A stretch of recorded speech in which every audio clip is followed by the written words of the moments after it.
we had, and not to pick on engineers, he's still a good friend of mine. He knows I tell this story, so I have permission to tell it.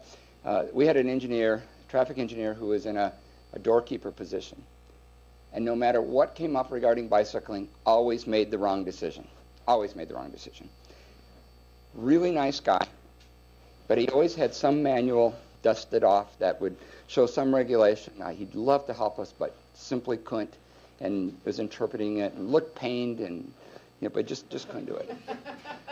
And so the bike groups had complained to the mayor, complained to the director and city council, and if you have a sort of an ornery person that's an easy target, or you can do something like this guy was so genuine, and he just felt pained. He couldn't help us. And so one time I was having breakfast with all the advocates, and they're going like, what do we do? What do we do?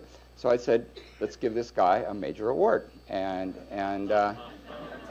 so we looked, and they have an annual breakfast or a banquet in the evening. So we found something really obscure that he had done right. I have no idea what it was anymore. And so we brought him in, and he and his wife were there, and gave him the award, and he's teary-eyed and says, I've never gotten an award in my life before. And of course, we're all thinking deservedly so, but nonetheless,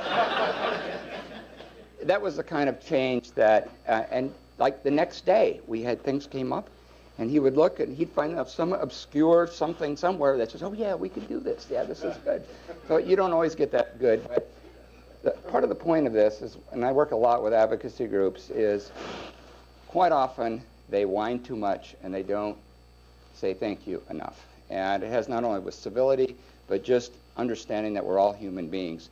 I've gone to bike groups and just said, okay, I'm not here on my work time, it's off the record.